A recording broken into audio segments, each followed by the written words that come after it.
Bonjour, mes chers amis, comment allez-vous? Dans cette vidéo, nous allons aborder les événements les plus importants qui ont eu lieu au cours des 12 dernières heures. Nous avons de nombreuses mises à jour très intéressantes, alors commençons. La nouvelle la plus importante est qu'aujourd'hui, le 47 président des États-Unis, Donald Trump, va s'entretenir par téléphone avec le président de la Fédération de Russie, Vladimir Poutine.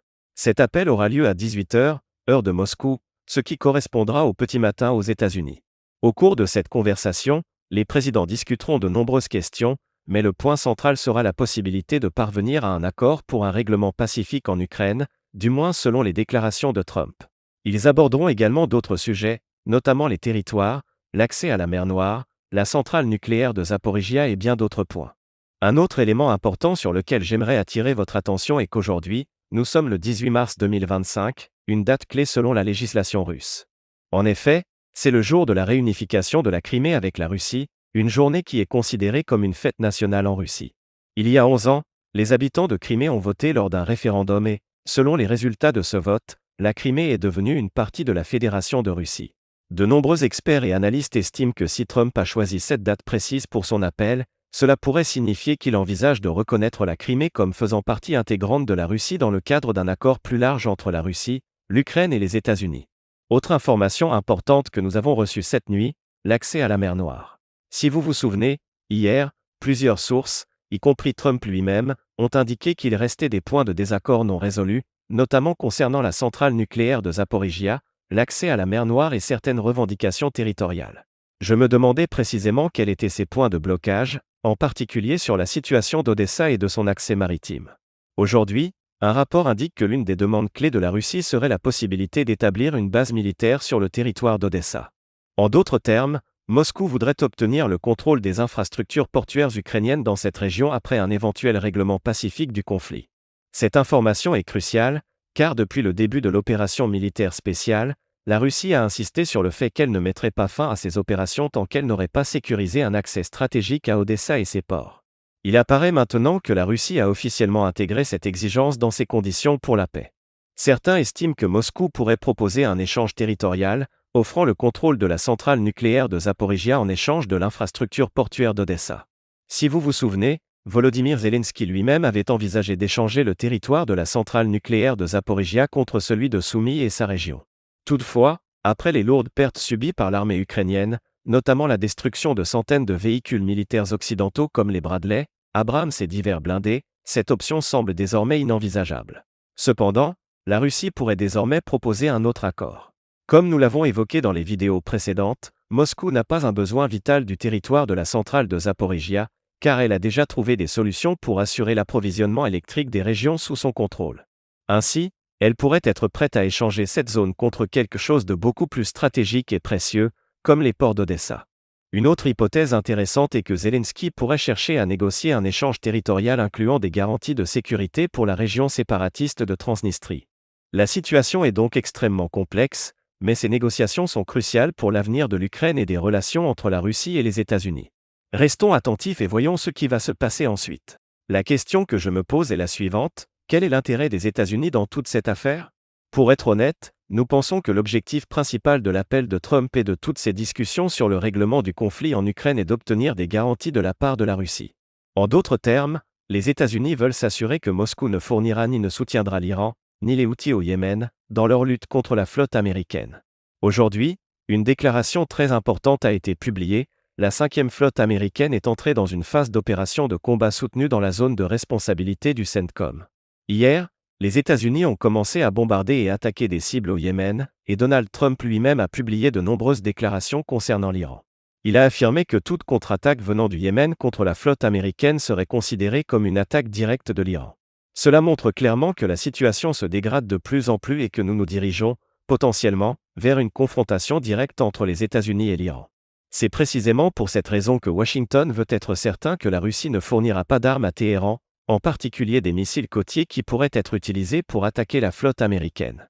En d'autres termes, les États-Unis cherchent à empêcher la Russie de faire exactement ce qu'ils ont eux-mêmes fait depuis le début du conflit en Ukraine, c'est-à-dire envoyer des armes, des systèmes de défense aérienne Patriot et divers équipements militaires pour permettre à l'Ukraine de frapper en profondeur sur le territoire russe.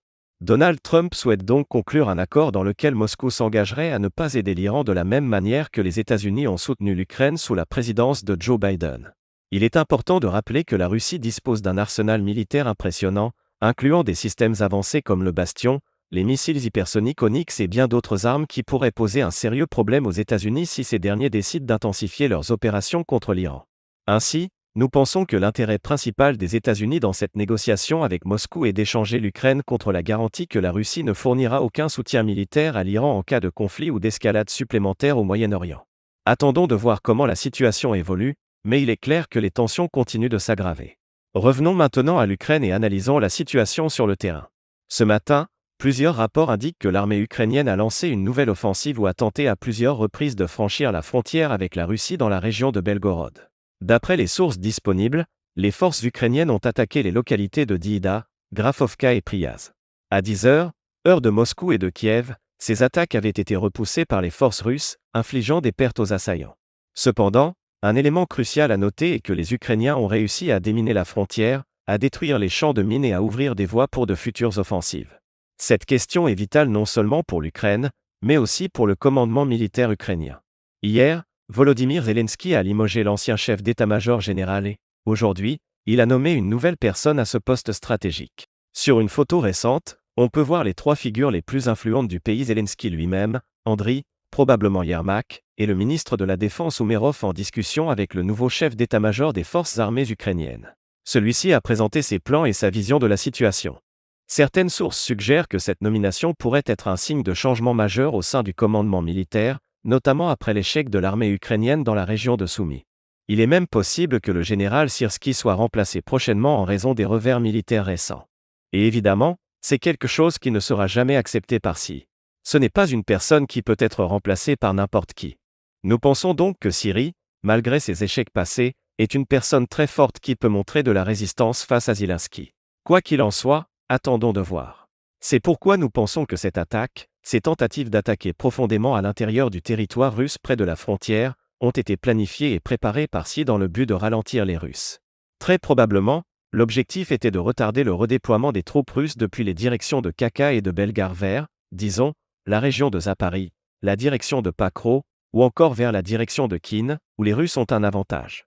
Les Russes poursuivent leur offensive, prenant chaque jour de plus en plus de territoire sous leur contrôle total. Par exemple, au cours des dernières 12 heures, les Russes ont réussi à améliorer leur position aux abords de la localité d'Alexandra, qui se trouve déjà sur l'axe de Constantin.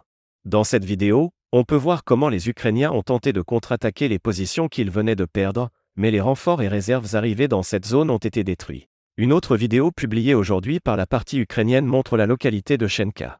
Dans cette vidéo, on voit comment les Ukrainiens se retirent et attaquent les soldats russes dans la partie et de la localité, une zone qui était sous contrôle ukrainien total il y a encore quelques jours. Nous voyons donc que les Russes ont stabilisé la situation et ont forcé les Ukrainiens à reculer. D'autres mises à jour importantes proviennent de la direction de Zaria, où les Russes poursuivent leur offensive. Aujourd'hui, même la source pro-ukrainienne Deep State a confirmé que, oui, en effet, les Russes, grâce à une attaque éclair rapide, ont réussi à percer la ceinture de défense ukrainienne et à prendre le contrôle de territoires significatifs. Plus important encore, les Russes ne prévoient pas de s'arrêter. Ces changements sur le terrain ont été confirmés par des sources pro-ukrainiennes. Nous voyons donc que les Russes progressent et, plus important encore, qu'ils attendent l'arrivée de renforts venant de différentes directions, en particulier de Sy.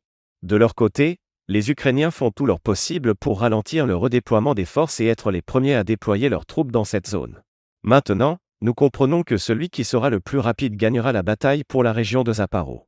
Mais encore une fois, nous avons discuté de la situation hier, et je vous ai dit que, selon moi, je ne crois pas que les Russes prévoient une opération majeure dans cette région. Par exemple, aujourd'hui, nous avons reçu une photo récente des fortifications et lignes de défense des forces armées ukrainiennes dans cette zone. Comme vous pouvez le voir, depuis le début de l'opération militaire spéciale, les Ukrainiens ont réussi à créer une ligne de défense en couche. Je ne suis même pas sûr qu'aucune armée au monde puisse percer ces lignes de défense.